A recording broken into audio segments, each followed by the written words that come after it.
Welcome back, students, to the next edition of Gurukul lectures. In the digital subject or digital technology, we have the basic memory element which stores the data in the form of either 0 or 1. Today we are discussing the activities of flip-flops, which are the basic memory elements in digital technology. What are flip-flops? Flip-flop is a circuit that is used to store a binary number whose output will remain unchanged once set, even though a change may occur in its input. A flip-flop is therefore understood to be a bistable electronic circuit having only two stable states as output. The output can either be 0 volt or plus 5 volt. But this is already understood from our previous classes, as it is a binary logic that it serves. Flip-flop therefore acts as the basic memory element because its output will remain as set until someone does something intentionally to change it. Therefore, a flip-flop can be regarded as the perfect memory device. Under positive logic, if output of the flip-flop is 0 volt, then it is considered to be storing 0 logic, and if its output is 5 volt, then it is considered to be storing logic 1. The figure here shows the easiest way to construct a flip-flop. In the figure, we can see that there are two NOT gates which are under feedback. If from the figure, if V1 is equal to 0, then V2 has to be 1, and this implies that V3 has to be 0, and V3 is fed back to V1, and hence the output V3 will always remain 0. Hence, it is understood that this particular combination of NOT gates is able to store 0 forever. If V1 is equal to 1, then V2 automatically goes 0, and this implies that V3 will be fixed at 1. So this way we can see that this particular combination allows us to store either 0 or 1 forever. The easiest way to construct a flip-flop is shown over here on the conventional RS flip-flop. R and S stand for reset and set flip-flop.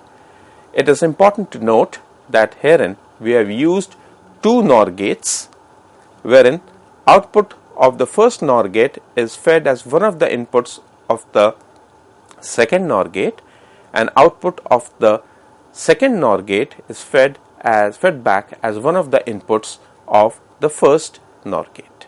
In this case, the first NOR gate is NOR A and the second one is NOR B. The output associated with the R input is Q, and that associated with S is Q bar.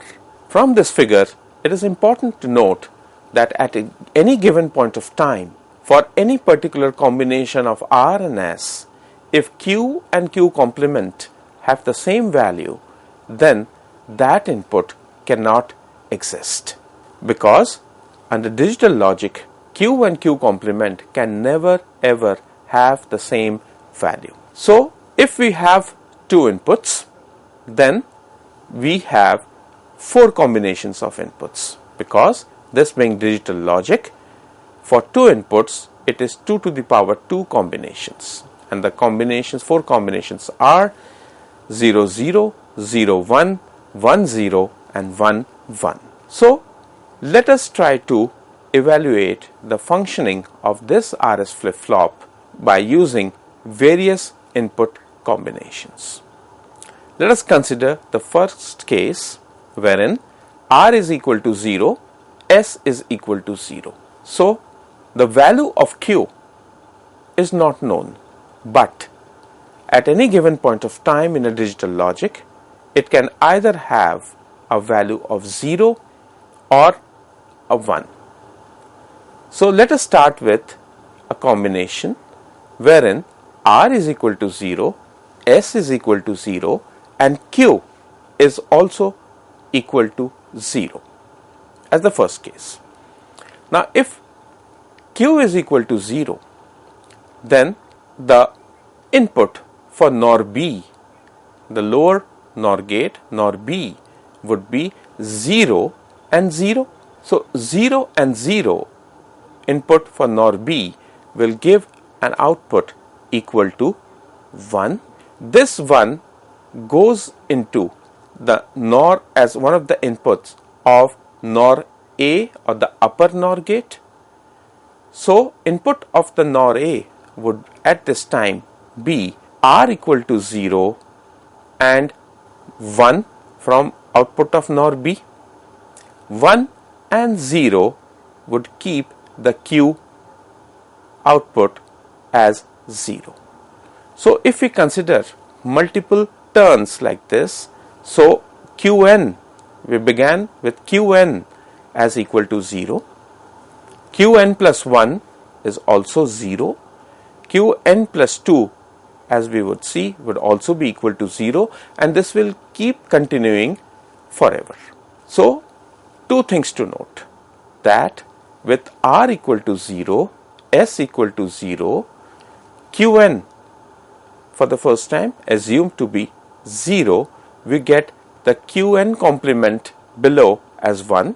So this satisfies the first criteria, that Q and Q bar or Q complement have different or complementary values. So that's okay.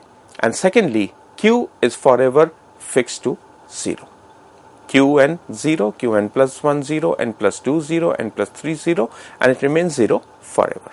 So this RS flip-flop is behaving as a memory element. Now suppose initially when we began, we assumed Qn or Q to be equal to 0. Suppose it was 1. So now R is equal to 0, S is equal to 0 and Qn is equal to 0. Hence, the new inputs of NOR B gate are S equal to 0 and Qn equal to 0. So 1, Qn equal to 1 and S equal to 0.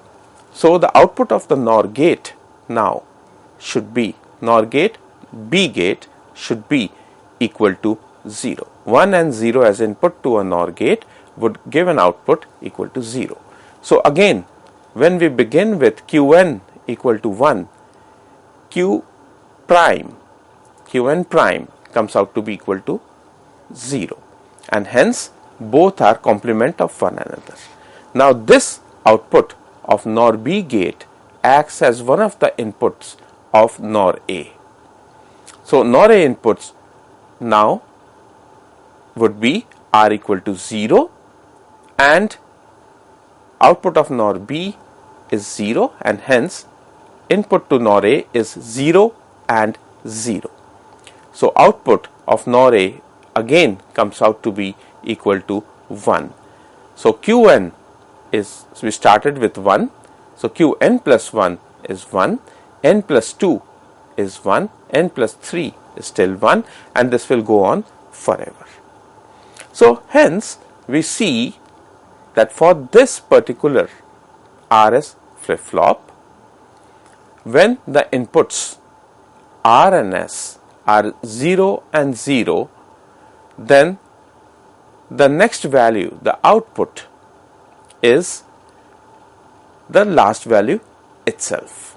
That is, if we keep it as 0 and go forward, the next value is still 0. Next to next is also 0. If we start with 1, the next value is 1, next to next is also 1, and so on.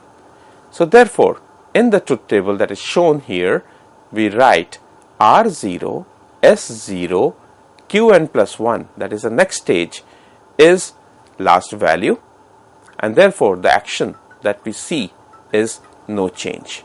So under R equal to 0 and S equal to 0, this flip-flop behaves as the memory element, wherein it exhibits the last data stored in it. For the next combination, when R is equal to 0 and S is equal to 1, we again perform the same procedure. We keep R is 0, S is 1, we keep Q as 0.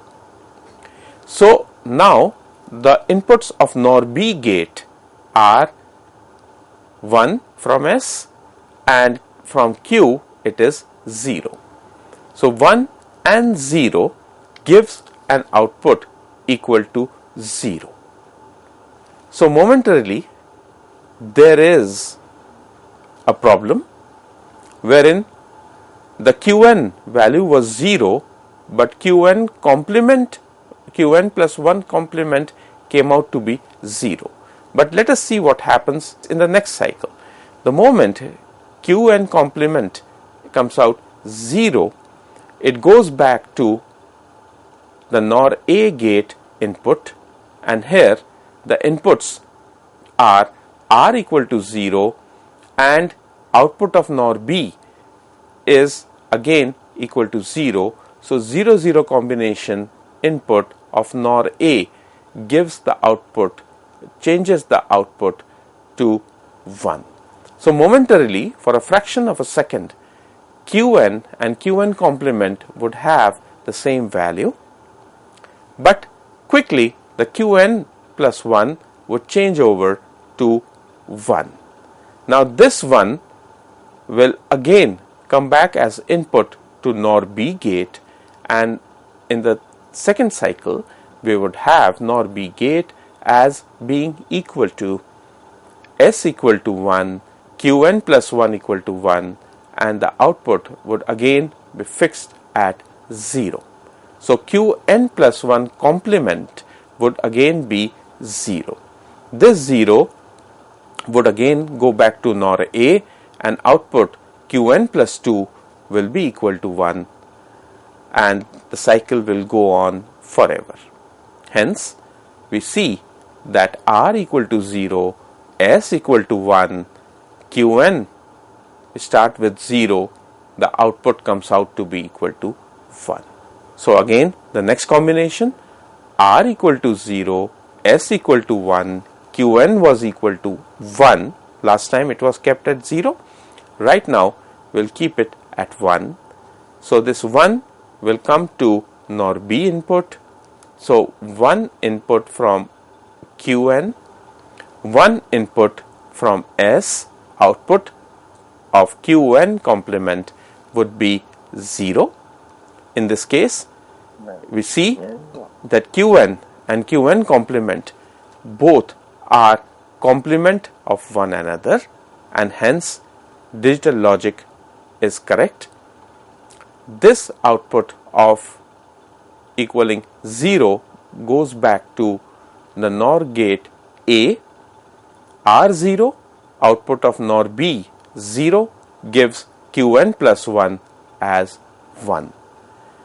So finally, varying the value of Q from 0 to 1 or 1 to 0 for the input combinations 0 and 1 for RS gives us the final value of 1. In this case, we say that the flip-flop is set. We again go to the next combination where R is equal to 1 and S is equal to 0. When R is equal to 1 and S is equal to 0, we keep Q first as 0. So input of NOR B would be S equal to 0 and Qn equal to 0. So output Qn bar would be equal to 1. This one will go and would be input to NOR A gate. So right now R is 1 output of NOR B, which is input of NOR A, is also 1, and hence Qn plus 1 is again 0. Similarly, another rotation from the feedback would still give us Qn plus 2 as equal to 0, and this will continue forever. Now, keeping the inputs same, we assume that Qn was 1 initially. So, R is 1, S is 0, we find Qn as 1.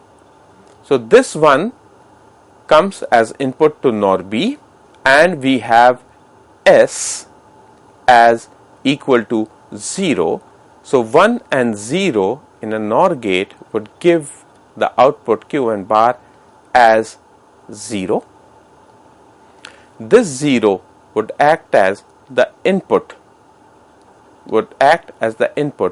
to NOR A, and with NOR A we will see that the output again gets fixed, Qn plus 1 gets fixed at 0. So, for the input combination R equal to 1 and S equal to 0, we have considered both the values of Qn from 0 and 1 and found that Qn plus 1 always comes out to be 0. So, in this case, we consider the flip-flop to be reset. The final combination, where R is equal to 1 and S is also equal to 1. When R is equal to 1, we assume that Qn is initially 0, like we always do. When Qn is 0, it goes as input of NOR B. This NOR B will have the input as S equal to 1 and output of NOR A, that is Qn, as equal to 0. So, 1 and 0 input of a NOR B gate will give the output as 0. Now, again Qn and Qn complement are both 0 at the same time. So, we move to the next cycle and see whether they stabilize or not. Now, this 0 would be input to NOR A. Its other input is input R, which is 1. So, 1 and 0 output, that is Qn plus 1, would again come out to be 0.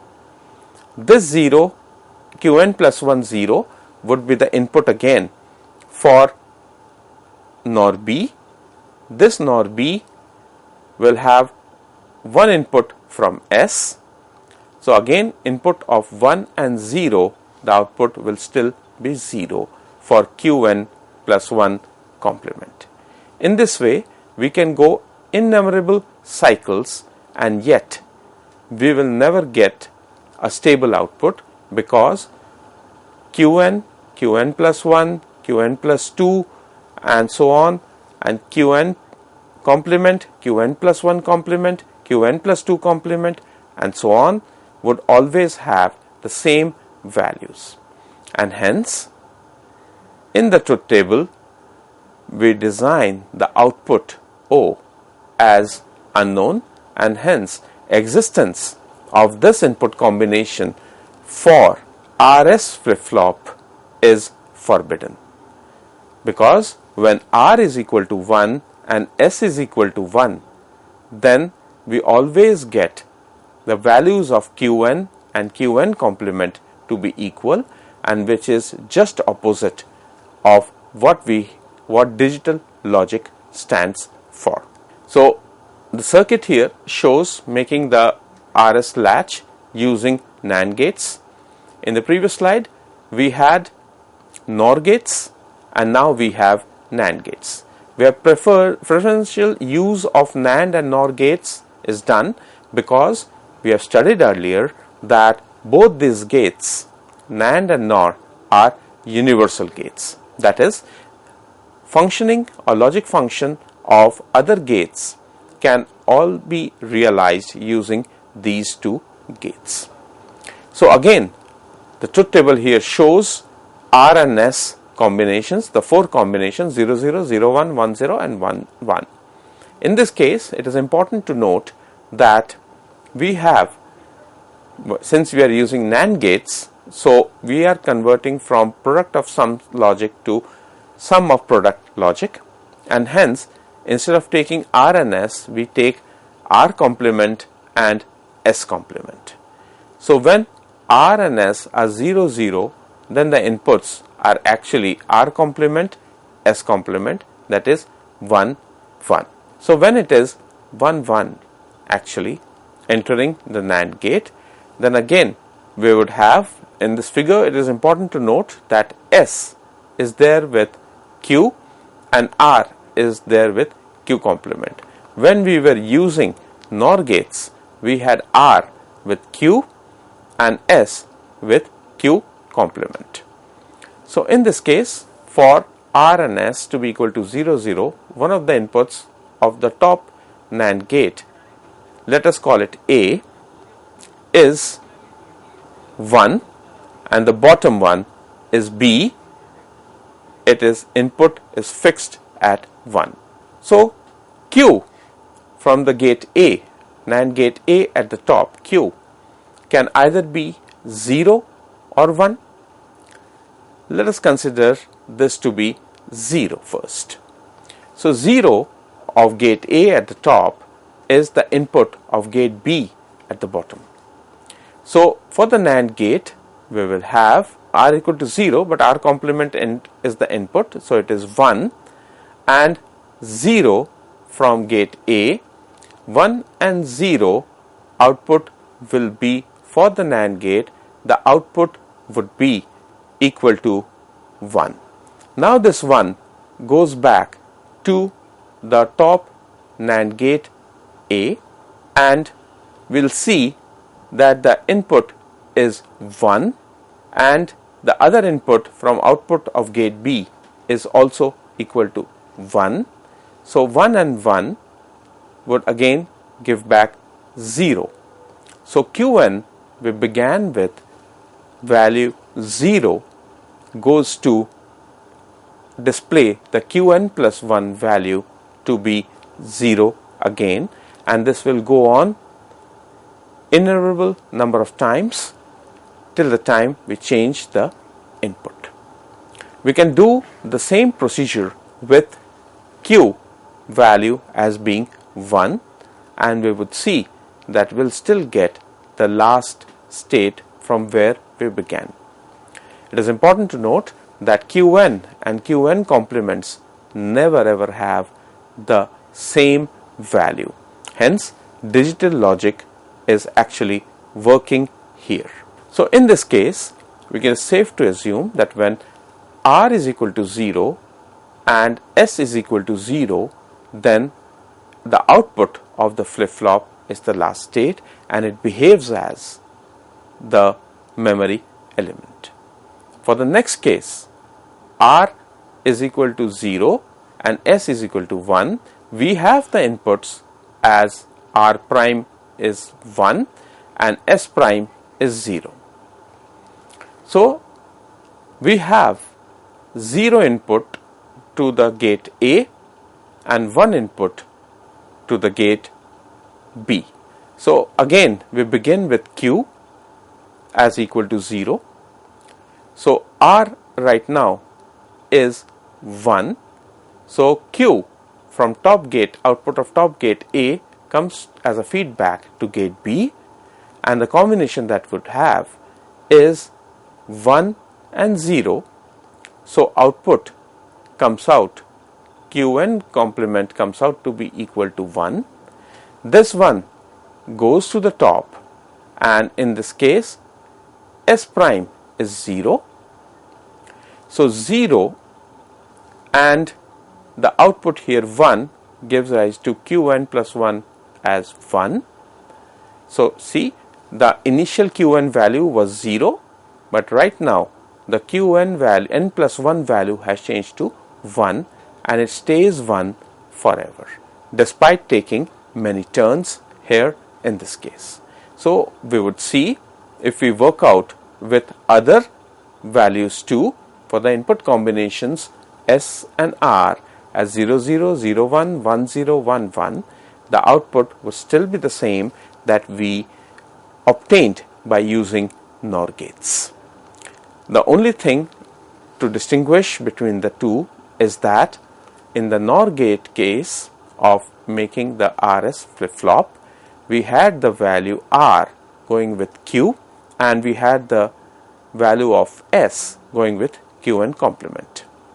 In the case when we use NAND gates, although we input R and S, but yet the actual input to the NAND gates comes out to be S complement and R complement. So the truth table remains the same in both the cases, but what we need to see is that they are compatible. So we'll take up this in our next lecture. Thank you.